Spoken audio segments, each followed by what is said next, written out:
Artinya kalau diambil lagi garis ininya, ada orang yang bertarekat, ada orang yang mengamalkan amalan tarekat. Orang yang bertarekat berarti dia langsung jumpa kepada pemimpin tarekatnya gitu. Nabi bawa tarekat nggak? Ada, karena Nabi membawa perjalanan nabinya gitu. Artinya sahabat itu bertarekatlah kepada Nabi gitu. Jadi bahasa tarekat ini jangan tabu gitu. Tarekat itu jalan yang dibawa, ya dibawa siapa gitu. Kalau dia yang bawa Nabi, berarti tarekatnya kepada Nabi, bertarekatnya kepada Nabi gitu. Nah, orang yang bertarekat ini kepada nabinya langsung, inilah orang yang dipimpin.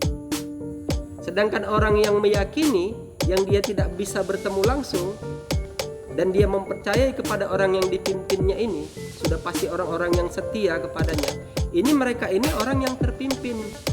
Apa bukti terpimpinnya? Dia mengamalkan amalan yang diamalkan orang yang dipimpin ini tadi. Makanya dibilang dia orang yang mengamalkan amalan tarekat. Nah, wali-wali ada tarekatnya enggak? Ada. Artinya apa?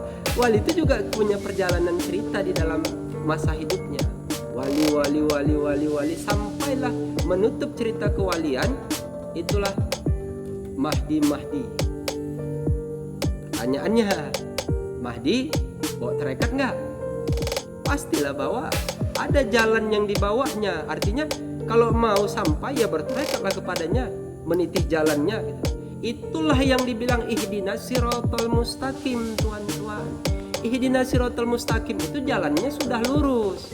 Cuman untuk sampai ke ihdinas siratal mustaqimnya itu banyak kali rintangan.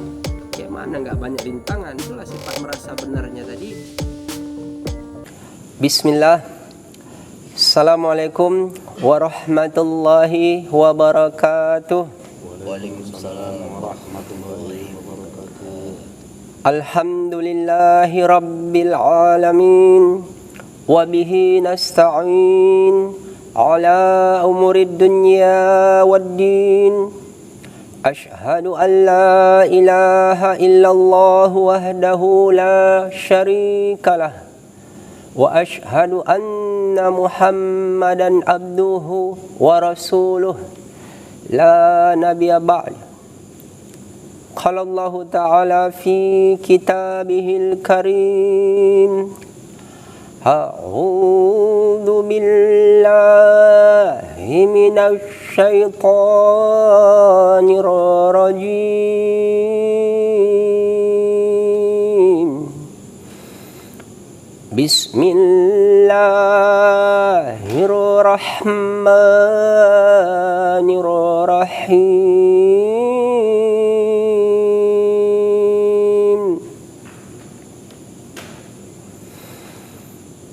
Ya ayyuhalladzina amanu taqullaha haqqa tuqatih wa la tamutunna illa wa antum muslimun. Sadaqallah. Wa qala nabiyuna Muhammad sallallahu alaihi wasallam, man ahya sunnati faqad ahabbani wa man ahabbani kana ma'aya fil jannah. Sadaqallahul aliyul azim wa sadaqa rasulul nabiyul karim wa nahnu ala dhalika minasy syahidin. Allahumma ja'alna min syuhada'il haqq al-qa'imina bil qist. Alhamdulillah, pada malam hari ini kita masih diberikan nikmat dan karunia yang besar kepada kita. Bersyukur kita kepada Allah Subhanahu wa taala atas nikmat iman Islam serta hidayahnya kepada kita. Kita masih diberi kesehatan, kita masih diberi kesempatan untuk dapat berkumpul di malam hari ini. Salawat dan salam marilah kita senantiasa menghadiahkan kepada baginda Nabi Allah Muhammad sallallahu alaihi wasallam. Allahumma sholli ala sayyidina Muhammad. Assalamu alayka ya Nabi Allah. Assalamu alayka ya Rasulullah. Assalamu alayka ya Habiballah.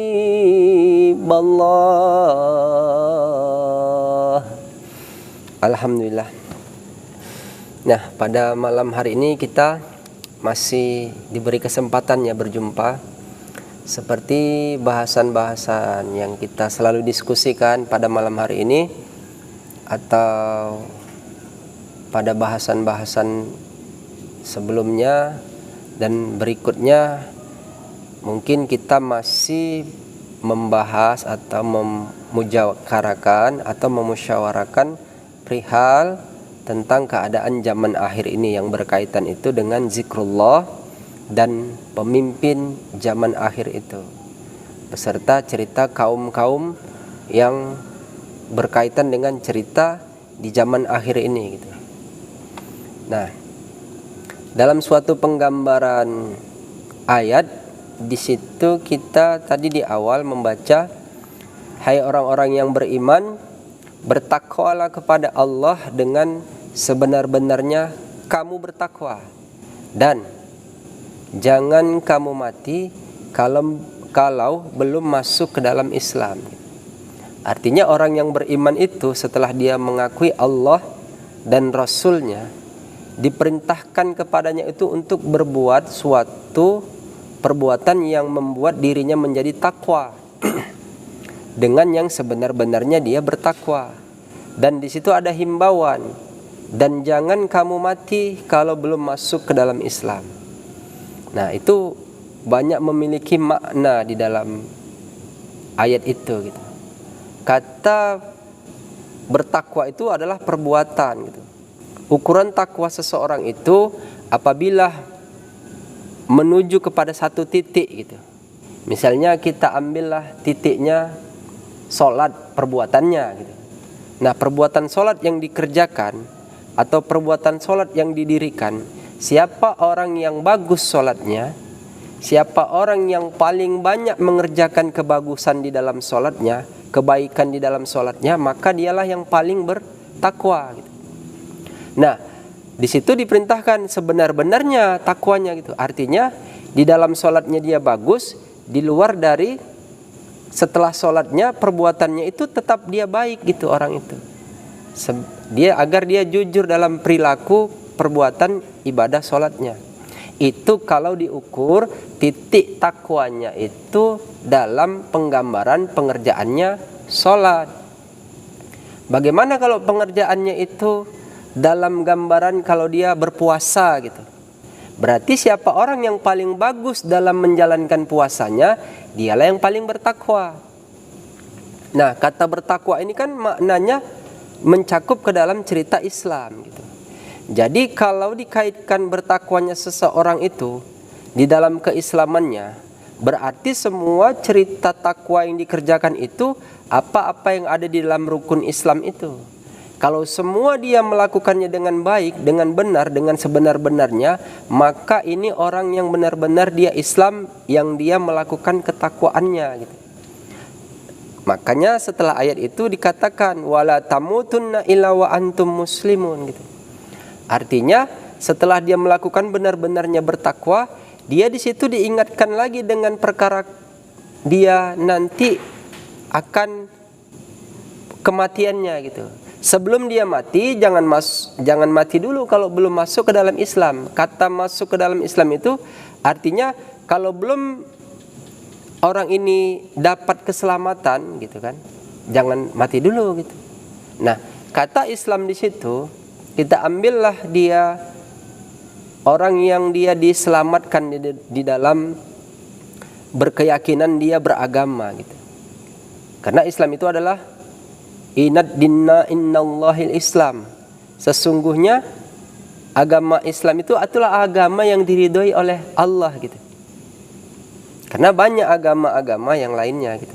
Cuman memang agama yang diridhoi Allah itu ya agama Islam itu. Karena apa? Karena di dalamnya itu ada keselamatan. Makanya semua junjungan para nabi-nabi, para kekasih Allah itu mereka bergelar itu dengan kata keselamatan itu juga. Makanya Nabi Adam alaihissalam, Adam, Idris dan seterusnya. Sampai baginda Nabi Muhammad SAW itu bergelar salam gitu. Sampai di akhir, pemimpin zaman akhir itu mereka itu bergelarnya Mahdi Allah alaihissalam, Al-Mahdi alaihissalam gitu. Itu menunjukkan kata alaihissalam atau sallallahu alaihi wasallam, siapa orang yang mengikut jalannya itu ya, itu mengikut jalan yang lurus. Berarti dia selamat dengan mengikut jalan yang dibawa orang-orang yang bergelar alaihissalam itu tadi.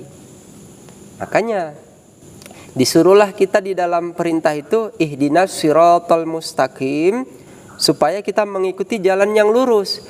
Jalan yang lurus itu jalannya para nabi-nabi, para rasul, para wali kekasih Allah. Dan di zaman akhir sekarang ini, itulah zamannya para Mahdi-Mahdi. Siapa itu? Imam Mahdi, Al-Mahdi, Mahdi Allah. Itulah jalan yang lurus gitu. Makanya siapa yang mengikut ke jalan itu, insya Allah mudah-mudahan dapat dia kemenangan dunia dan akhirat itu. Nah, dalam penggambaran makna ayat itu, dia kan ada perbuatan di situ. Karena di situ ada kata bertakwa, di situ ada perbuatannya gitu. Kata bertakwa di situ dengan dikaitkan dengan kata Islam. Jadi kalau diingat-ingatkan seperti ini perbuatannya. Jangan mati dulu kalau belum masuk ke dalam Islam. Nah, di dalam Islam itu kan ada rukun. Arkanul Islami khamsatun, syahadatu alla ilaha illallah wa anna Muhammad Rasulullah wa iqamus shalah wa itauz zakah wa saumu Ramadan wa hijjul baiti man istata'a ilaihi sabila. Artinya dalam perbuatan bertakwanya dia itu, di dalam keislamannya, dia sudah mengakui Allah sebagai Tuhannya. Nabi itu, Nabi Muhammad itu adalah Rasulnya, iya kan? Nanti di situ wa iqamus shalah, mendirikan salat, bertakwanya di dalam mendirikan salat perbuatannya. Wa saumu Ramadan, di situ ada berpuasa di bulan Ramadan. Di situ ada membayar zakat. Di situ ada lagi dia berhaji bagi yang mampu ke Baitullah dengan berjalan gitu. Itulah perbuatan-perbuatan orang untuk bertakwa. Wala tamutunna illa wa antum muslimun, dan jangan kamu mati kalau belum masuk ke dalam Islam. Ini dari yang rukun Islam tadi ini, dia sudah masuk ke dalam kata ya ayyuhalladzina amanu. Ini orang sudah beriman. Karena di dalam Islam kata di akhir itu wala tamutunna illa wa antum muslimun, itu mengingatkan kembali Islam itu Islam yang bagaimana yang dimau Tuhan di dalam cerita setelah dia bertakwa. Ada perbuatan lagi setelah itu. Kalau diambil dari makna ayat yang lain, Islam yang ada gambaran di dalam cerita yang Allah mau, yang Tuhan mau itu bukan Islam mau si pelakunya, tapi Islam yang dimau Tuhan itu gitu. Makanya dibilanglah innal muslimina wal muslimat, sesungguhnya laki-laki dan perempuan yang muslim itu wal mu'minina wal mu'minat, mereka laki-laki dan perempuan yang beriman. Di situ dibilangkan wal qaniti wal qanitati was-sadiqina was-sadiqati was-sabirina was-sabirat wal khasi'ina wal khasi'ati wal mutasaddiqina wal mutasaddiqat was-shaimina was-shaimati wal hafizina furujahum wal hafizati waz-zakirina Allaha katsiran wa dzakirati a'addallahu lahum maghfiratan wa ajran azima.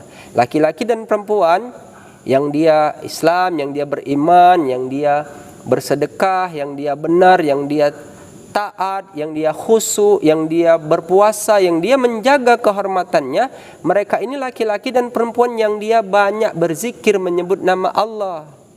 Di situ menggunakan kata inna di awal, lalu disambung dengan waw atop, waw yang mengikut kepada kalimat-kalimat perbuatan setelahnya tadi itu.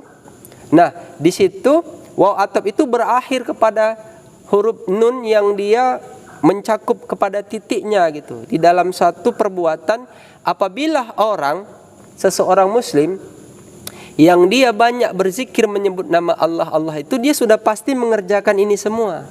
Maka di situ wazakirinallaha katsiran wazakirati a'addallahu lahum maghfiratan wa ajran azima. Tuan-tuan kan berzikir menyebut nama Allah.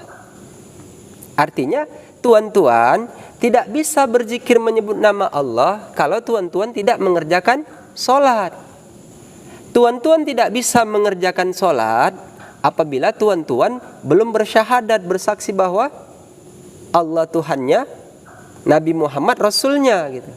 Tuan-tuan kalau sudah mengaku Nabi Muhammad Rasulnya, Allah Tuhannya, tuan-tuan disuruh mengerjakan di situ, disuruh mengerjakan berpuasa. Di situ ada semuanya.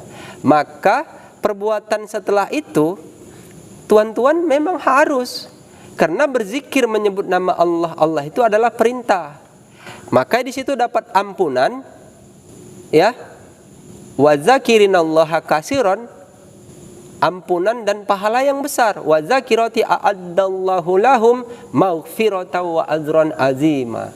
Jadi gitu, orang yang berzikir menyebut nama Allah itu dia mendapat ampunan dan pahala yang besar.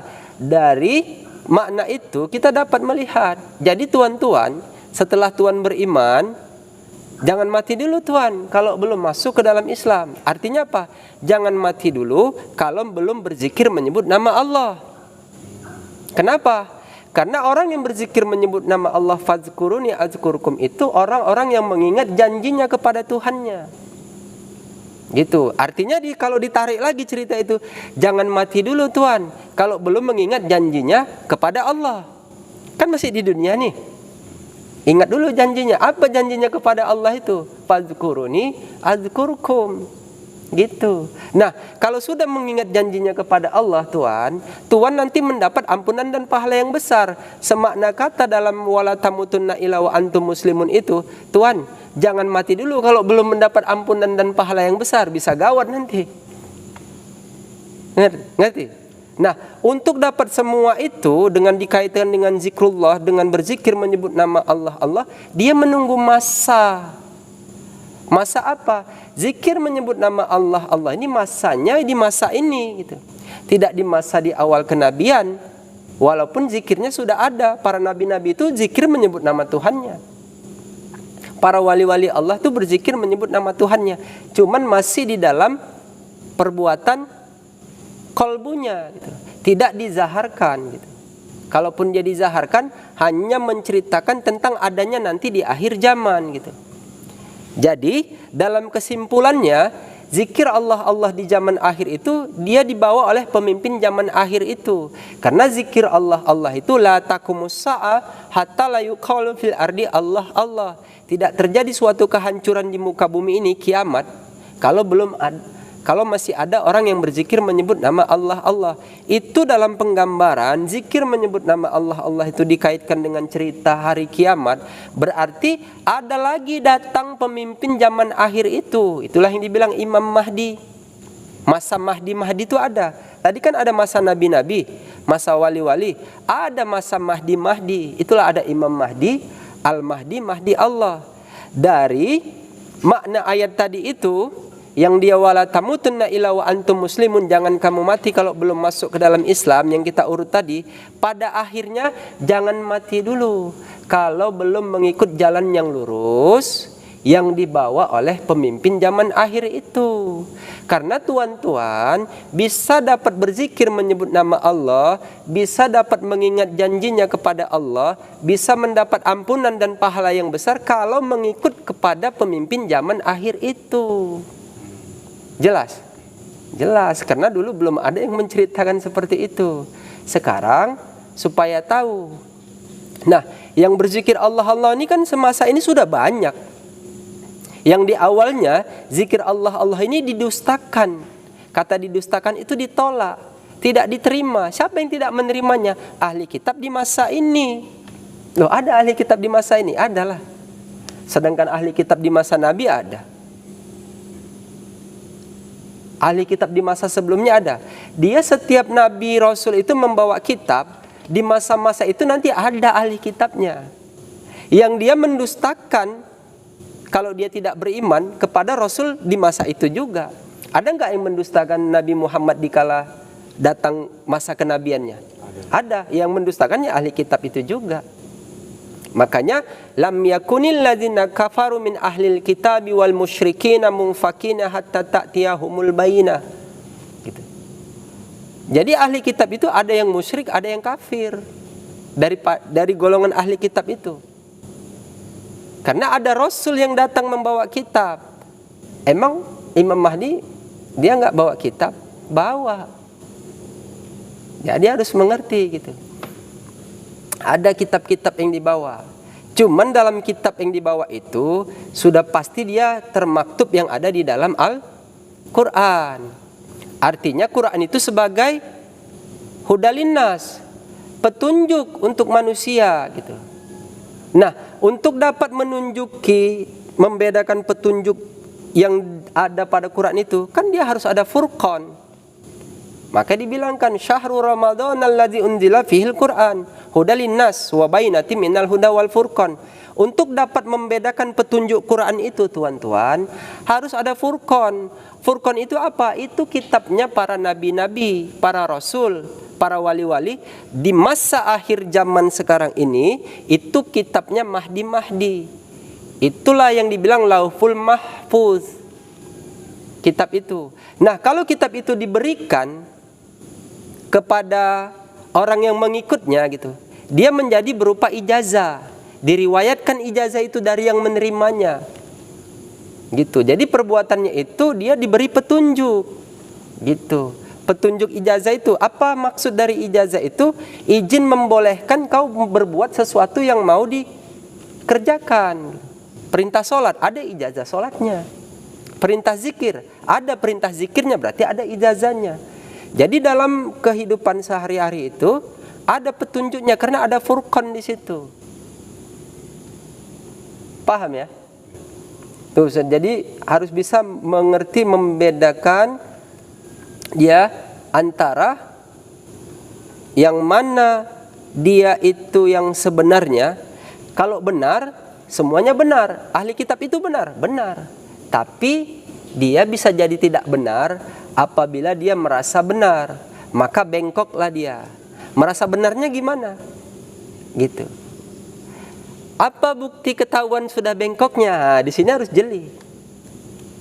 Kok benar jadi bengkok? Iya, buktinya itu bengkok diantar lagi wali-wali Allah setelah masa kenabian untuk meluruskan yang bengkok tadi ini. Karena ahli kitab ini kan membawa dalil Quran, membawa dalil hadis. Di masa ini ada nggak ahli kitab? Ada. Kalau ahli kitab di masa Nabi Muhammad, berarti ini orang yang mempelajari kitab sebelum di masa Nabi Muhammad. Nabi Muhammad membawa kitab, iya. Berarti kalau datang Imam Mahdi juga membawa kitab. Berarti ahli kitab ini dia harus meluruskan lagi ilmu yang diketahuinya tentang kitab yang dipelajarinya yang dibawa oleh Imam Mahdi itu. Kenapa? Karena Mahdi Allah itu dia membawa furqan di situ. Bukti dia diantar itu para wali-wali, para Mahdi, para nabi-nabi itu untuk meluruskan umat yang dia setelah mempelajari kitab, mereka karena kurun masanya tidak sama berpegang kepada kitab yang benar, kitab Tuhan itu, sehingga yang membuat bengkok itu pemahaman pikir mereka sendiri. Jadi Al-Qur'annya benar. Hadisnya benar. Dalilnya benar. Tapi benar itu bukan berarti orang yang berpaham pikir di situ. Kenapa dia orang yang berpaham pikir di situ jadi tidak benar? Kok jadi bengkok? Buktinya diantar wali Allah. Habis masa kewalian, diantar lagi Mahdi Allah. Begitu. Jadi harus mengerti. Jadi yang membawa kitab Furqan itu, yang Lauhul Mahfuz itu, yang meluruskan dari kebengkokan itu, itulah yang namanya Rasul-Rasul Allah itu yang membawa kitab. Mereka lah yang membedakan antara hak dan yang batil. Gitu tuan-tuan. Jadi makanya saya bilang di akhir dari wala tamutunna illa wa antum muslimun itu, jangan mati dulu, bro. Jangan mati dulu tuan-tuan, kalau belum bersama Mahdinya. Karena kan saya sudah pernah mengatakan begini, siapa orang yang tidak tahu siapa Mahdinya, dia tidak tahu siapa Dajjalnya. Artinya apa bahasa seperti itu? Itu kan di awal masih bahas saja. Ini saya coba kupas ya gitu kan. Artinya segala sesuatu di masa ini, di masa Mahdi ini, kok dibilang masa Mahdi? Iya, karena sudah ada yang berzikir Allah Allah. Karena zikir Allah Allah itu dikaitkan dengan zaman akhir. Zikir Allah Allah itu dikaitkan dengan masa di mana ada masa kaum. Kaum apa di akhir zaman? Kaum mufaridun yang dibilangkan Nabi. Kaum mufaridun itu ciri alamatnya mereka berzikir menyebut nama Allah. Apa kaum ini tidak ada pemimpinnya? Setiap kaum itu pemimpinnya adalah seorang rasul. Rasul di awal itu nabi. Rasul di akhir itu pangkatnya Mahdi. Kalau di kurun masa itu, itulah wali-wali Allah, itu Rasul Allah itu. Diantar untuk meluruskan cerita ketuhanan ini. Yang menutup cerita kenabian itulah baginda Nabi Allah Muhammad sallallahu alaihi wasallam. Alladzi la nabiyya ba'da. Tidak ada lagi nabi setelah Nabi Muhammad. Jadi yang menutupi cerita kewalian itu siapa? Kan banyak nih wali-wali. Maka yang menutup cerita kewalian itu adalah Imam Mahdi itu tadi. Nah, siapa orang yang melakukan suatu perkara, amalia, ibadah, yang dia mengaku benar dengan dalil yang dia ketahui, apabila masuk masa Mahdi, maka itulah dalam penggambarannya dia berbuat sesuatu itu masuk ke dalam ranah Dajjal itu. Kenapa? Dajjal tidak bercerita maksiat, tuan-tuan.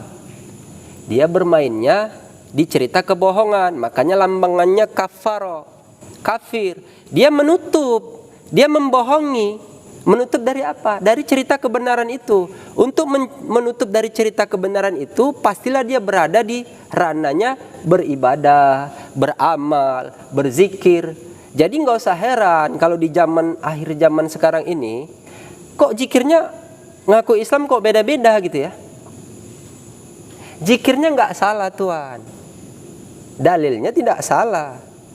Cuman pemahaman fikirnya itu masanya sudah tiba, sudah sampai. Kenapa? Adanya zikir Allah Allah itu, jangankan cerita dalil gitu kan, cerita yang dia seandainya makom ketinggiannya seorang wali kutub, ini kan tinggi nih, makom wali kutub nih. Wali kutub saja tidak menghinggakan makom zikir Allah Allah itu. Itu maksudnya apa? Bukan berarti orang yang mengamalkan zikir Allah Allah itu makomnya lebih tinggi dari wali kutub. Tidak. Wali ini Rasul Allah, jelas makomnya tinggi gitu. Artinya wafatnya wali kutub itu, setelah wafatnya itu barulah ada pemimpin zaman akhir itu yang membawa perintah zikir Allah Allah itu. Kenapa? Makom wali kutub itu, kata makom itu dua pengertiannya. Makom di masa hidupnya, makom di setelah dia wafat. Makom di masa hidupnya dengan ketinggian kewaliannya gitu. Makom di masa wafatnya itu, itulah masa di mana dikebumikannya. Habis masanya wafatlah wali kutub ini, makalah diantar cerita Mahdi itu. Diawali dengan Imam Mahdi. Cerita Imam Mahdi, makanya ada saya mengatakan Imam Mahdi yang menunjuk kaum, Al-Mahdi yang membawa kaum. Mahdi Allah yang memberi petunjuk, lagi menunjuki kepada kaum itu. Gitu. Kok masih dibilang juga nanti Imam Mahdi akan zahir, nanti di tahun ini akan zahir? Itu silahkan saja. Kalau saya memandangnya Mungkin dia berbuat seperti itu dengan dalil hadis Quran. Hadisnya benar, dalil Qurannya benar gitu. Tapi pemahamannya yang sudah bengkok. Kalau benar belum tentu lurus, Tuhan. Kalau lurus sudah pasti benar. Yang lurus itu jalannya para nabi, para rasul, para wali-wali, para kekasih Allah di akhir jalannya pemimpin zaman akhir. Itulah Imam Mahdi, Al-Mahdi, Mahdi Allah. Begitu dia. Gimana Tuhan? Wala tamutunna illa wa antum muslimun. Jangan mati dulu kalau belum itu. Kalau belum apa? Kalau belum mendapat ampunan dan pahala yang besar. Untuk mendapat ampunan dan pahala yang besar, dia tadi harus berzikir menyebut nama Allah Allah. Kalau dia sudah berzikir menyebut nama Allah Allah, nanti dia itu berarti dia orang yang mengingat janjinya kepada Allah. Kalau sudah berzikir menyebut nama Allah Allah, zikir menyebut nama Allah Allah itu diamalkan setelah sholat fardu. Orang yang sholat sudah pasti puasa, orang yang sholat sudah pasti dia zakat, orang yang sholat sudah pasti dia benar, dia bersedekah. Itu dia maksud. Makanya takwanya 2 kali di situ dibilang. Ya ayyuhalladzina amanu taqullaha haqqa tuqatih. Udah bertakwanya 2 kali, diingatkan lagi. Jangan mati dulu Tuhan, kalau belum masuk ke dalam Islam. Awak sudah Islam, sudah beriman, sudah bertakwa, takwanya udah 2 kali, masih diingatkan juga. Jangan mati dulu. Artinya apa? Jangan mati masuk, kalau belum masuk ke dalam Islam. Islam yang dimau Tuhan, disesuaikan dengan masanya. Ini masa siapa sekarang? Sudah banyak yang berzikir menyebut nama Allah Allah. Nah, barulah masuk ke fase zikir Allah Allahnya sudah terpimpin belum? Di awal yang mendustakan zikir Allah Allah ini ahli kitab. Ahli kitab itu siapa? Yang ahli tentang kitab ya pasti ulama lah, yang mengetahui tentang ilmu. Gitu. Nanti setelah udah banyaknya zikir Allah Allah yang mengamalkan, ditanya lagi, dia sudah terpimpin gak dengan zikir Allah Allahnya? Ah, gimana? Ada pertanyaan gitu? Itu tadi tuh. Ya, tuh ambil mic-nya. Tuan mulai. Ya. Assalamualaikum warahmatullahi wabarakatuh. Waalaikumsalam warahmatullahi wabarakatuh. Itulah tadi Tuan. Tuan tadi menyebutkan ada zikir Allah Allah yang terpimpin. Iya. Itu gimana itu penjelasannya tuh? Jadi selama ini belum pernah dengar tuh ya? Itulah makanya tadi Tuan bilang zikir Allah Allah yang terpimpin. Iya, oke. Baru dengar. Ya baik. Assalamualaikum warahmatullahi wabarakatuh. Izinkan saya dulu. Atau gini, Tuan, jadi biar tahu zikir Allah Allah ini sebenarnya itu perintah Allah. Ada di surat Al-Ahzab kalau nggak saya ayat 41 tuh. Yang bunyinya, mungkin kan Tuan udah lama berzikir, Tuan tahu lah tuh ya ayolah, coba Tuan yang baca gitu. Jadi Tuan meyakini tentang ayat itu, nanti saya menjelaskan. Coba silakan. Kita biar sama-sama mendengar gitu, bahwa zikir Allah Allah ini termaktub di dalam Al-Qur'an gitu.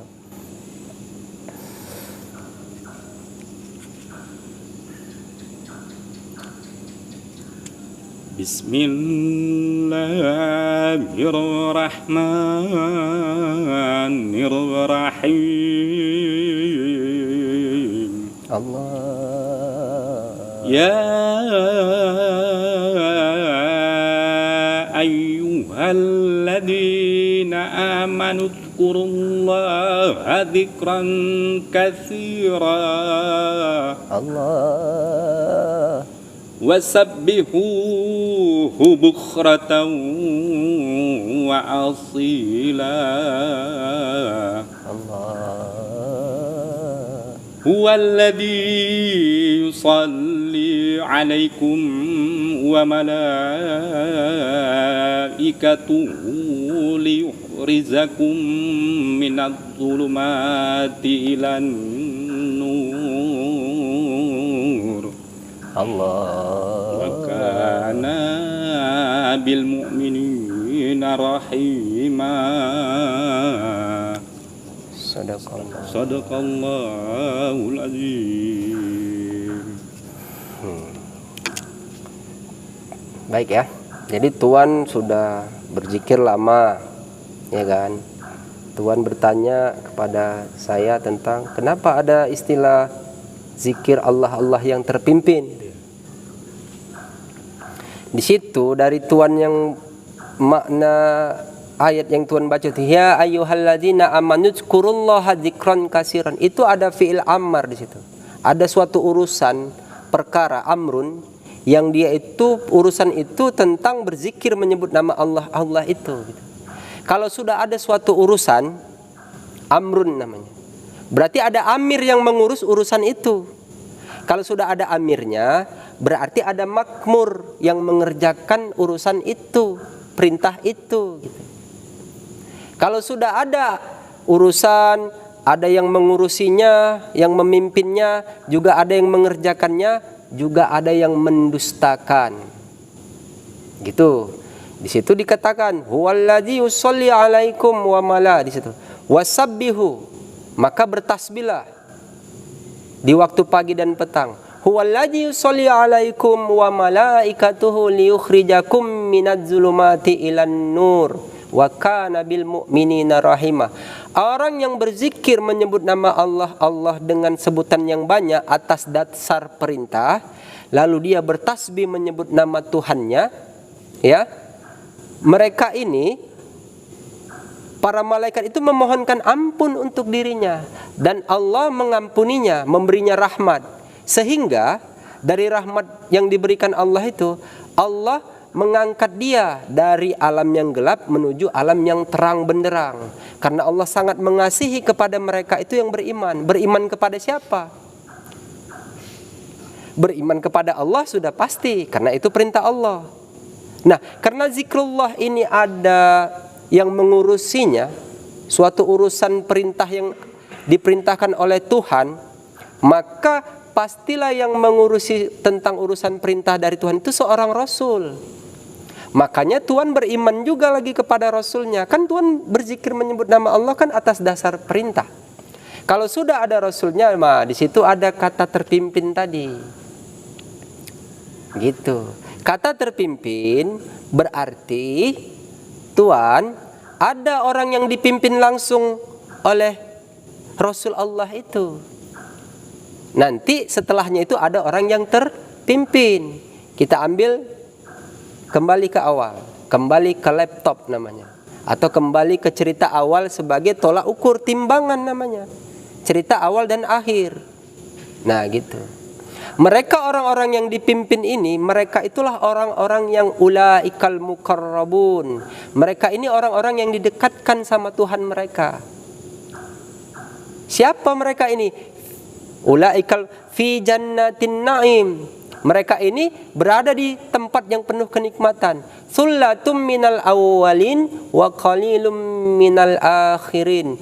Banyak dari yang awal, sedikit dari yang akhir. Yang awal siapa? Itulah nabi-nabi dan para sahabatnya. Di akhir itulah Mahdi dan para sahabatnya. Jadi semua ada kepemimpinan di situ.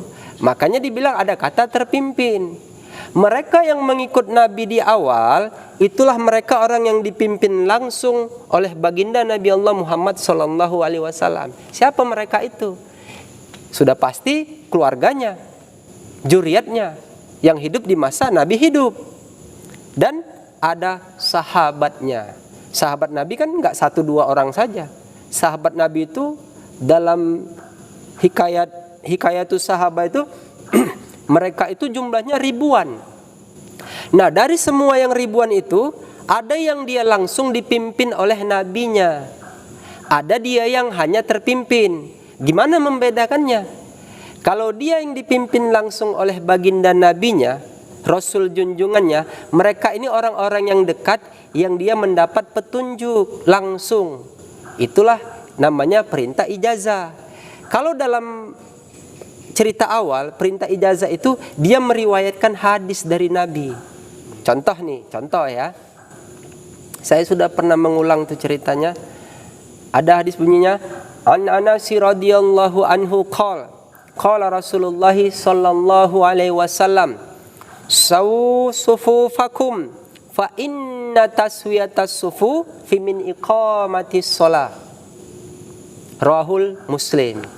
Nah, di situ berarti kan tuh kalau dalam pengertian matan hadisnya itu berkata dari sahabat Anas, berkata Rasulullah sallallahu alaihi wasallam, lurus dan rapatkan saf, karena lurus dan rapat itu adalah suatu kesempurnaan di dalam sholat berjamaah yang diriwayatkan oleh Imam Muslim. Nah, gitulah kalau cara membaca hadis itu. Jadi artinya sahabat Anas radhiyallahu anhu ini, dia itu orang yang dipimpin langsung oleh baginda Nabi. Apa buktinya? Dia mendapat riwayat hadis yang diberikan Nabi olehnya, dapat petunjuk langsung yang dia perihalnya tentang mengerjakan sholat. Makanya dari dia yang dipimpin, nanti yang tidak bertemu atau menerima riwayat yang sama, mereka meyakini bahwa sahabat Anas ini menerima ini dari Nabi, sehingga mereka mengikut, sehingga mereka melakukan perbuatan sholatnya berjamaahnya itu merapatkan dan meluruskan safnya. Mereka meyakini itu, mereka terpimpin. Gitu, paham ya? Jadi ada yang dipimpin langsung, ada yang dia terpimpin. Orang yang terpimpin ini dia meyakini bahwa Rasulnya itu dia kenal, dan orang-orang yang bersama Rasul itu yang dipimpinnya langsung dia mengenalnya. Jadi semua ucapan riwayat yang diambil dari si yang meriwayatkan ini, sahabatnya langsung, ini mereka meyakini dan mereka melakukannya dengan benar, dengan tunjuk ajar namanya. Udah ditunjuk, diajarin gitu. Artinya mereka ini terpimpin. Gitu. Sedangkan yang dipimpin langsung, bisalah kita bilang itulah sahabat-sahabat Nabi yang mereka memang dijamin, yang mereka langsung kalau berbicara Nabi itu mereka dekat gitu, sering berjumpa atau sering menerima riwayat hadis. Siapa yang paling banyak menerima riwayat hadis? Ya ahli sufa lah, yang bersama Nabi, hidupnya tinggal bersama Nabi di Masjid Nabawi. Gitu. Siapa tuh? Abu Hurairah. Misalnya, jadi kalau ada riwayat hadis an Abi Hurairah radhiyallahu anhu qala, berarti ini orang yang dipimpin langsung gitu. Dia diajari sehingga dia menerima riwayat hadis. Bagaimana ceritanya di zaman sekarang ini? Nah, sebelum sampai ke zaman sekarang ini, kita ceritakan dulu perihalnya gitu. Kenapa ya di antar para wali-wali Allah? Kan hadisnya sudah ada. Kita kan mengikut hadis saja. Iya, hadis itu menjadi bukti cerita sejarah kebenaran di masa itu. Kalau hadisnya benar, tapi kok di antar wali-wali untuk meluruskan lagi cerita kenabian yang sudah sangat sempurna itu. Iya, yang membuat tidak benar itu orang yang memahami di dalam cerita itu, sehingga bengkoklah dia. Makanya kalau ada mengatakan ini kan dalilnya ada, iya itu untuk sahabat yang diriwayatkan itu, untuk kau mana? Kau ikut siapa? Kau kan tidak ikut Nabi, kau hanya mengikut cakap Nabi. Yang mengikut Nabi ya sahabatnya yang bertemu langsung. Sedangkan kau tidak hidup di masa Nabi, bagaimana kau bisa ikut? Maka disuruhlah dia mengikut kepada Rasul junjungannya di kala itu. Makanya itulah alasannya diantar wali-wali Allah itu. Sudah diantar, setelah kurun 100 tahun diantar lagi. Berarti setelah 100 tahun itu berubah lagi, bengkok lagi. Begitu aja seterusnya. Sampailah diantar Mahdi Allah itu. Sampailah kita cerita kepada cerita terpimpin. Berarti Mahdi Allah itulah yang meluruskan lagi cerita apa? Cerita sholat, cerita zikir, cerita amaliyah yang ada di dalam cerita Islam. Yang cerita ini menceritakan tentang keesaan Tuhan, yang kita mau menyembah Allah, yang kita mau beribadah kepada Allah, diluruskan lagi di masa ini. Makanya kan udah dibilang, siapa orang yang tidak tahu siapa Mahdinya, tidak tahu dia siapa Dajjalnya. Artinya segala perbuatan yang tidak ada perintah langsung tunjuk ajar dari Mahdi Allahnya. Kan Mahdi Allah ini yang menerima, yang mendapat petunjuk dan menunjuki. Siapa yang ditunjukinya? Orang-orang yang dekat bersama dia lah. Inilah orang-orang yang dipimpin langsung. Sedangkan orang yang meyakini, yang tahu bahwa itu Mahdi Allahnya, tapi dia tidak berjumpa, tapi dia mengenal kepada orang yang dekat sama Mahdi Allahnya, inilah orang-orang yang terpimpin lagi. Jalannya masih lurus. Artinya kalau diambil lagi garis ininya, ada orang yang bertarekat, ada orang yang mengamalkan amalan tarekat. Orang yang bertarekat berarti dia langsung jumpa kepada pemimpin tarekatnya gitu. Nabi bawa tarekat nggak?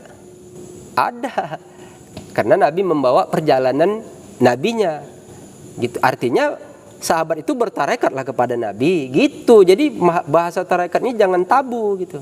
Tarekat itu jalan yang dibawa, ya dibawa siapa, gitu. Kalau dia yang bawa Nabi, berarti tarekatnya kepada Nabi, bertarekatnya kepada Nabi, gitu. Nah, orang yang bertarekat ini kepada nabinya langsung, inilah orang yang dipimpin. Sedangkan orang yang meyakini, yang dia tidak bisa bertemu langsung, dan dia mempercayai kepada orang yang dipimpinnya ini, sudah pasti orang-orang yang setia kepadanya. Ini mereka ini orang yang terpimpin. Apa bukti terpimpinnya? Dia mengamalkan amalan yang diamalkan orang yang dipimpin ini tadi. Makanya lah dibilang dia orang yang mengamalkan amalan tarekat. Nah, wali-wali ada tarekatnya enggak? Ada. Artinya apa? Wali itu juga punya perjalanan cerita di dalam masa hidupnya. Wali sampailah menutup cerita kewalian, itulah Mahdi. Pertanyaannya, Mahdi bawa tarekat enggak? Pastilah bawa. Ada jalan yang dibawanya. Artinya kalau mau sampai ya bertarekatlah kepadanya, menitih jalannya gitu. Itulah yang dibilang ihdinas siratal mustaqim, tuan-tuan. Ihdinas siratal mustaqim itu jalannya sudah lurus. Cuman untuk sampai ke ihdinas siratal mustaqimnya itu banyak kali rintangan. Kayak mana enggak banyak rintangan? Itulah sifat merasa benarnya tadi. Payahlah sampai. Sementara orang yang di jalan yang lurus itu, dia dipimpin langsung. Dia tidak mengutamakan ilmu yang dia ketahui, tetapi dia hanya meyakini apa yang dicakapkan oleh Rasul junjungannya di kala itu. Itulah dia terpimpin namanya. Bisa membedakannya? Pertanyaannya, tuan-tuan, mau orang menjadi orang yang terpimpin atau yang dipimpin langsung gitu? Gitu aja. Gimana? Tuan ada pertanyaan nggak? Ya, izin, silakan. Assalamualaikum warahmatullahi wabarakatuh. Waalaikumsalam warahmatullahi wabarakatuh. Saya ada dengar dulu kok ceramah Ustadz juga. Ini katanya ada 73 golongan. Ya. Di samping itu saya dengar ada pula 3 golongan. Oh ya. Nah, apa maksudnya itu, Tuan? Ya. Jadi begini. Yang Tuan maksud, yang Tuan mendengar ceramah-ceramah Ustadz di luar sana, ada nanti Islam itu terbagi menjadi 73 golongan gitu kan. Ya. Itu benar, ada hadisnya mengatakan itu. Tapi yang 3 golongan itu dia adanya di Al-Qur'an. Kalau hadis yang 73 golongan itu yang dia bunyinya gini. Iftaraqatil yahudu ala ihda wa sab'ina firqah, waftaraqatin nasara ala snataini wa sab'ina firqah. Wasatabtariku hadhil ummatu ala salasin wa sab'ina firqa kulluha finnar illa wahidatan. Yahudi terpecah menjadi 71, Nasrani terpecah menjadi 72, dan umatku orang Islam itu terpecah menjadi 73 golongannya. Kulluha finnar, semuanya masuk ke dalam neraka. Illa wahidatan. Kita tahan dulu di sini. Nah, itu hadis. Ada sambungan hadis itu. Ceritain nanti dulu ya. Nah, sedangkan yang 3 golongan itu adanya di Al-Quran. Itu ada di surat Al-Waqi'ah, menceritakan tentang zaman akhir ini, tentang cerita hari kiamat. Idza waqa'atil waqi'ah laisa liwaqa'atiha kadhibah khafidatur rafi'ah idza rujjatil ardu rajja wa bussatil jibalu bassa fakanat haba'an mumbatsa wa kuntum azwajan salasah. Itu. Apabila terjadi hari kiamat itu, tidak ada satu orang pun dapat mendustakan tentang kejadiannya. Semua gunung-gunung itu dihancurkan, semua berterbangan, semua dihancurkan. Maka tidak ada yang bisa mendustakan tentang kejadian itu. Maka kamu terpecah menjadi 3 bahagian, 3 golongan. Golongan kanan, golongan kiri. Mana golongan yang satu lagi? Ini yang seru nih. Mana dia? Apa golongan tengah-tengah? Nggak ada istilah begitu. Jadi kalau sudah ada kanan, sudah ada kiri, mana yang satu lagi? Di situ yang satu itu mereka itulah mereka yang dekat sama Tuhannya, ulaikal muqarrabun. Kenapa mereka dekat? Mereka terdahulu beriman. Maka wa kuntum azwajan salasah fa ashabul maimanah tuh dibilang. Maka di situ dijelaskan was-sabiquna as-sabiqun ulaikal muqarrabun fi jannatin na'im thullatun minal awwalin wa qalilum minal akhirin. Itulah alasan mereka itu, kenapa mereka itu dekat sama Tuhan mereka. Yang satu golongan ini tadi, mereka ini kenapa? Karena mereka sabikun. Mereka itu terdahulu beriman. Kata sabikun itu sabako, mendahului, mereka menang. Wasabikun as-sabikun. Ada yang di awal, itulah nabi-nabi dan para sahabatnya. Sahabatnya itulah orang yang pertama kali beriman di masa kenabian, di masa itu. Tinggal pilih aja mau nabi apa. Kita ambil misalnya Nabi Isa, ya berarti sahabat Nabi Isa yang pertama dia beriman di kala itu, di masa itu.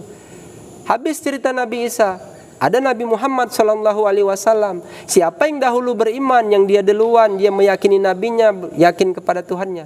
Inilah mereka yang ulaikal muqarrabun itu. Inilah cerita mereka yang dipimpin langsung.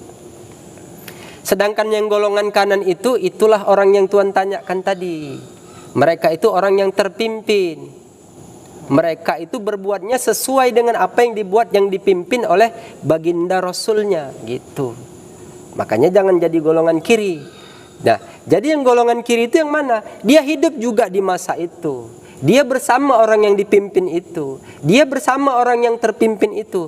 Tapi dia itu ada sifat munafik, ada sifat fasik, ada sifat syirik pada dirinya. Munafik itu apa? Tidak sesuai dengan ucapan.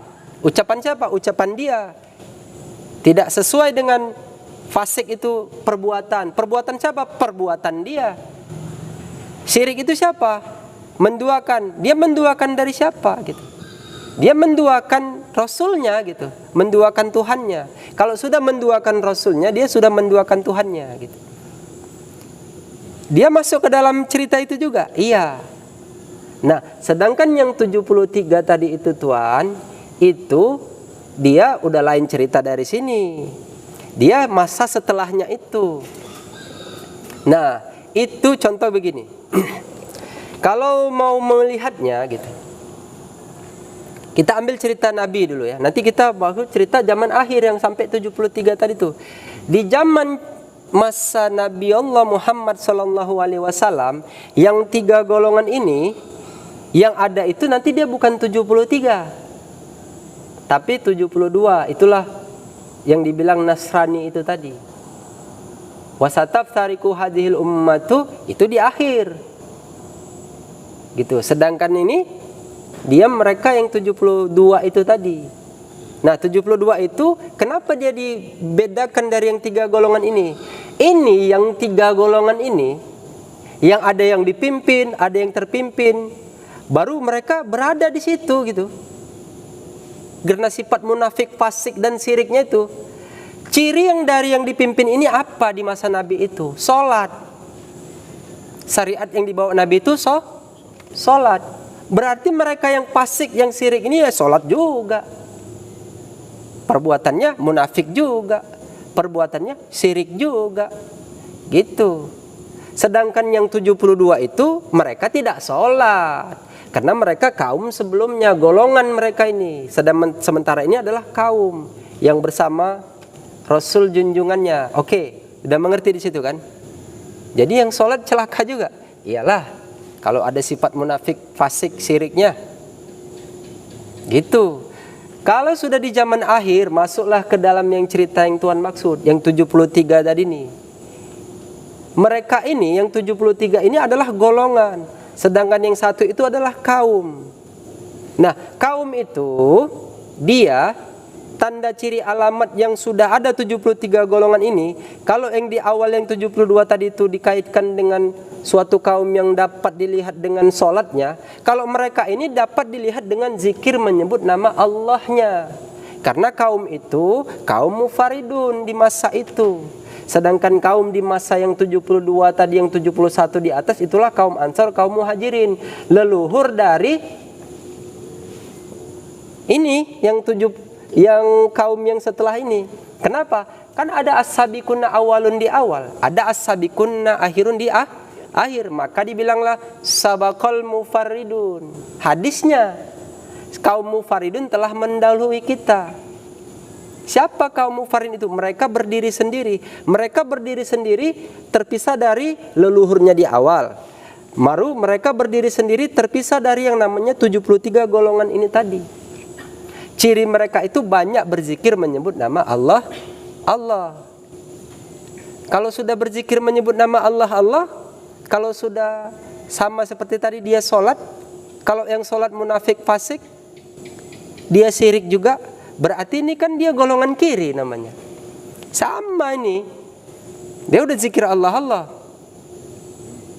Ya, dia hidup di masa orang yang dipimpin, hidup lagi di masa Imam Mahdi, di masa Al-Mahdi, di masa Mahdi Allah itu, mereka ada yang dipimpin langsung, mereka ada yang terpimpin, juga ada itu Tuhan yang dia sifat fasik, munafik, syirik itu.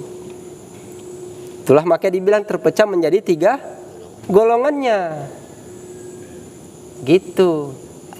Bukan berarti orang yang sholat semuanya selamat, bukan berarti orang yang zikir Allah-Allahnya semuanya selamat. Kalau dia terpimpin, dia golongan kanan. Kalau dia dipimpin, dia yang dekat sama Rasul junjungannya, dekat sama Tuhan gitu. Kan ada satu lagi yang golongannya. Siapa? Inilah yang pelaku tadi itu, yang fasik, munafik, syirik. Kita urut gini gitu. Kalau di masa awal, kita selalu mengawal akhir gitu ya kan. Kalau di masa awal, kan ada yang hidup di zaman Nabi, yang dia memusuhi keluarga Nabi. Setelah Nabi wafat, dimusuhi keluarga Nabinya. Inilah orang yang fasik. Perbuatannya itu tidak sesuai dengan di masa hidup, di waktu ada Nabinya, baik deh sama Nabi. Kenapa keturunan Nabi dimusuhinya? Ini yang awal. Setelah itu lagi nanti, setelah Nabinya wafat, dia kan banyak menerima ilmu dari Nabi.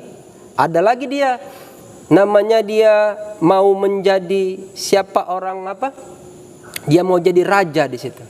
Mau menggantikan nabinya pula. Nah, setelah di akhir lagi, bahkan keturunannya didustainya lagi gitu. Jadi begitu. Di akhir ini juga sama. Di masa Imam Mahdi, orang-orang yang bersamanya gitu kan. Setelah dia mendapat kebesaran ilmu, dengan dia berzikir menyebut nama Allahnya, dia coba mau menjadi raja di situ. Sehingga apa? Didustakannya keturunannya. Gitu. Nanti setelah itu lagi, wah cerita kita ini udah terlalu jauh nih. Tapi nggak apa-apa, biar tuan-tuan mengerti gitu. Setelah itu lagi nanti bahkan kan sudah dibilang di masa Imam Mahdi itu ada yang dia mendustakan zikir Allah itu, sehingga nanti sampai dia sudah berzikir pun ada yang mendustakan tentang apa yang dibawa oleh juriatnya lagi. Ini kan Yang pasti orang yang dipimpin itu sudah pasti juriat dari junjungan itu sendiri. Mereka coba mendustai dari mereka yang dipimpin langsung gitu. Mana bisa? Salahlah adab. Kalau udah salah adab berarti perbuatannya kalau nggak fasik munafik. Itulah orang-orang yang salah adab itu. Kalau dia sudah tidak mengakui, ini udah pasti, ini lebih bahaya lagi, ini udah syirik ini. Artinya dia tertutup dia dari cerita kebenaran itu. Gitulah dia Tuhan. Jadi Tuhan mengertilah ya kan, kenapa ada yang 73, ada apa? Kenapa? Cerita yang 3 tadi ini, kalau yang dia tidak zikir Allah, dia tidak masuk dalam cerita ini, berarti dia golongan itu. Golongan berarti dia bukan cerita kaum, gitu tuh. Kalau cerita kaum dia dibagi 3 lagi orang-orangnya, ada yang kanan, ada yang kiri. Kalau yang tidak zikir Allah, bagaimana mau masuk ke dalam ranah cerita ini? Kenapa? Dia saja tidak berzikir Allah, gitu. Kalau di awal dia saja tidak mengerjakan sholat, berarti kan dia tidak masuk ke dalam cerita kenabian itu. Gitulah ya. Mungkin waktu juga lah yang membatasin kita. Jadi tadi ada zikirnya terpimpin, ada yang dipimpin. Ada yang 3 golongan, ada yang 73 golongan.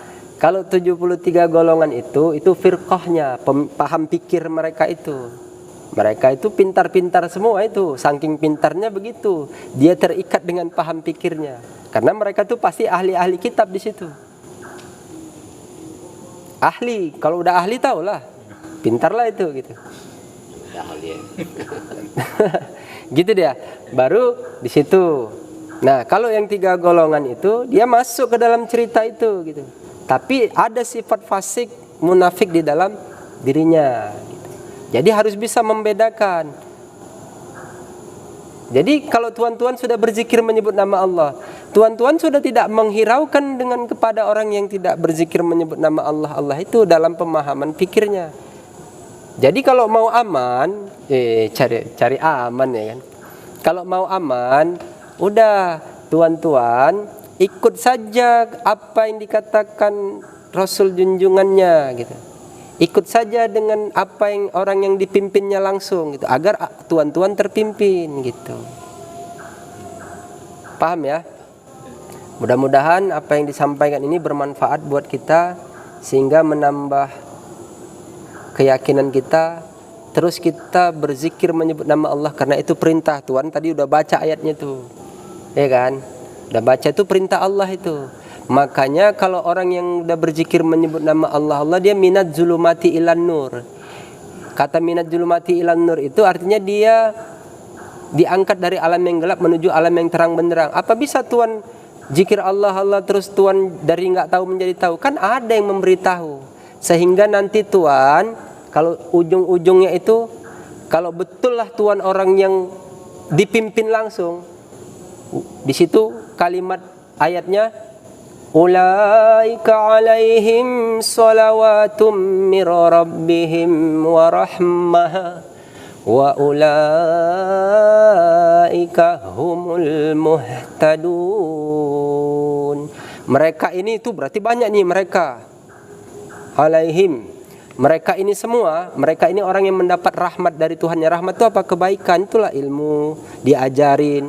Sampai nanti dia sudah sampai dapat rahmat itu, wa ulaika humul muhtadun. Dia ini orang yang mendapat petunjuk, memang dia ditunjuk langsung gitu. Tuan-tuan, kaumnya sudah ada, tinggal menentukan jumlahnya saja gitu.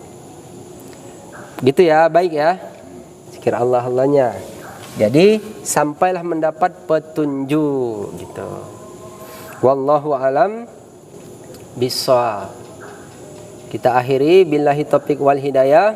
Assalamualaikum warahmatullahi wabarakatuh. Waalaikumsalam warahmatullahi wabarakatuh. Inna Allaha wa malaikatahu yusalluna 'alan nabi ya ayyuhalladzina amanu sallu 'alaihi wa sallimu taslima. Allahumma salli ala Sayyidina Muhammad. Taqabbalallahu minkum minna wa minkum taqabbal ya karim. Allah